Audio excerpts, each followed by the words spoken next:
कन्हैया जान जाता है और मुस्कुराता रहता है। एक दिन की बात थी, कन्हैया जो है ध्यान मग्न था। उतने में नारद जी आ गए। नारद जी ने कहा सत्यभामा से कि मैया कन्हैया कहाँ है? कभी कभी मैया कहते थे नारद जी, और कभी कभी भाभी भी कहते थे। भागवत के 10वें स्कंद के 17वां श्लोक आप देख लीजिए, उसमें आपको रिजल्ट मिल जाएगा महाराज। और कभी कभी भगवान को कन्हैया को दुलारते भी थे। और इधर महाराज कन्हैया मुस्कुरा रहा है। रुक्मिणी ने कहा नारद जी से कि देखो मेरे पास कितना धन है, चाहो तो तुमको भी खरीद सकती हूँ। है इतना जैसे कहा, कन्हैया को रहा नहीं गया। कन्हैया ने नारद जी के मुख से क्या शब्द निकाला?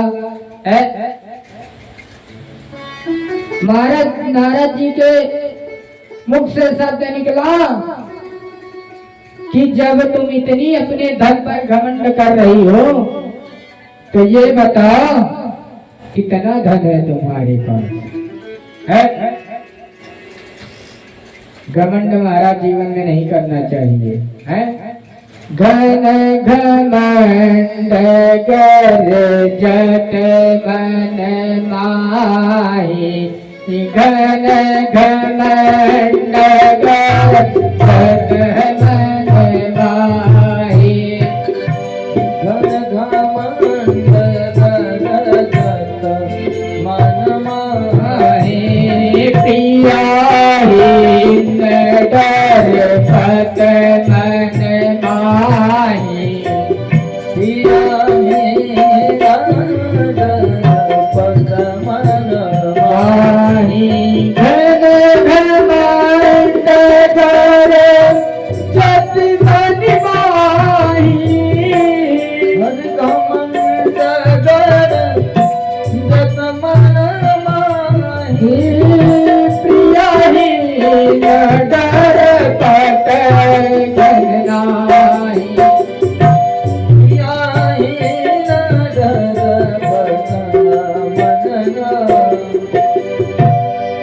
बोले गोविंद भगवान की। घन घमंड गर्जत मन माहि, कभी महाराज घमंड नहीं करना चाहिए। कितना भी बड़ा से बड़ा धन आ जाए, कितना धन संपत्ति आपके पास हो जाए, लेकिन घमंड नहीं करना चाहिए। आज सत्यभामा के पास घमंड है महाराज, तो कन्हैया आज इनका घमंड तोड़ेंगे। देखिए कैसे इतना घमंड आ गया है कि गरीबों को देख करके तब भी 10 बार स्नान कर लेती, जब छिड़क लेती। लेकिन सत्यभामा की परीक्षा लेना प्रारंभ कर दिए ठाकुर जी। आज नारद जी और सत्यभामा की जो है संकल्प में हर जीत का निर्णय देखा जाएगा। सत्यभामा ने कहा कि कन्हैया सत्यभामा ने कहा नारद जी से कि जो मैं कहूंगी कन्हैया वही करेगा। और नारद जी ने कहा कि मैं जो कहूंगा कन्हैया उसको करेगा है। और महाराज सत्यभामा जी के पास घमंड था। तो घमंडी आदमी के पास या माताओं के पास भगवान नहीं जाते हैं। जो सरल और सज्जन है उन्हीं के पास जाते हैं हमारे कन्हैया। कुछ लोग दिखावटी बहुत दिखाते हैं, वहां भी हमारे कन्हैया नहीं जाते हैं। चाहे घर में नमक मिर्चे की रोटी खाई जाती हो है, लेकिन दिखाने में हाई फाई दिखाई जाती है। महाराज वही आज सत्यभामा नारद जी के साथ कर रही है। कहा सत्यभामा ने कहा देखो मैं पकवान बनाती हूँ। नारद जी ने कहा मैं साग बनाता हूँ, देखो कौन खाता है?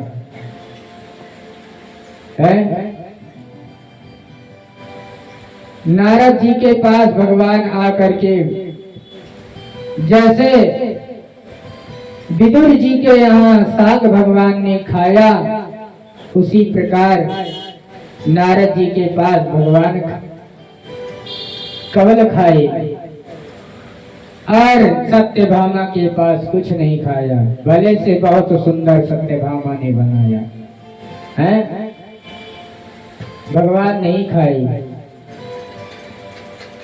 भगवान ने कहा कि और तो रुक्मिणी हंस रही थी क्योंकि इनके पास मद था, सत्यभामा के पास मद था, इसीलिए रुक्मिणी हंस रही थी। और महाराज इधर कन्हैया बैठ गया शांत होकर के। जीत उसमें नारद जी की हुई। नारद जी कन्हैया को लेकर के चले गए हैं, कन्हैया को लेकर चले गए। सत्यभामा रोने लगी है कि हमारे पतिदेव को लेकर के चले गए नारद जी। अब देखिए, अच्छा महाराज चटनी कौन कौन खाएगा? जिसको खाना हो हाथ उठाए, और जिसको नहीं खाना हो हाथ नीचे करके। क्या आचार्य? जिसको खाना है वो हाथ उठाए चकाचक, और नहीं खाना है तो हाथ नीचे करके बैठे। पता लगे चटनी बन जाए और फिर बाद में मांगो, हिस्से दूसरे का बनेगा। कन्हैया से नारद जी ने सिलबट्टा दे दिया, सिलबट्टा दे दिया और कहा घास दे दिया, कहा इसकी चटनी बनाओ है। कन्हैया महाराज जुट गए चटनी पीसने है। उतने में सत्यभामा आई, देखी और कहा छी ये क्या कर रहे हो कन्हैया? कन्हैया से कहा ये क्या कर रहे हो स्वामी?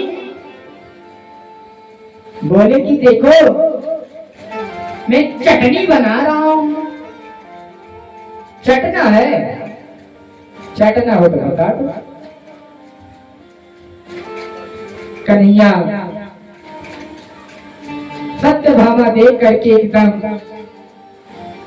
हियास जाती है और कन्हैया से कहती है सत्यभामा कि स्वामी आपसे ये सब कुछ होता नहीं है, कभी किए हो कि आज कर रहे हो? देखो सत्यभामा चटनी बना रही हैं। आइए हम लोग के वेद भजन सुने चटनी के विषय में है। और चटनी के साथ साथ में जो है सखियां कौन सा गाना गाती हैं कोई पता नहीं है। हम तो अपने तरफ से कह दिए चटनी के विषय में, हैं? लेकिन सखियों के देखिए कौन सा जो है भजन गाती है।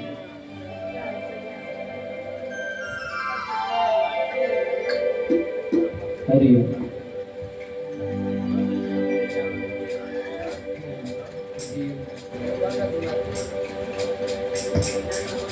श्री राधे।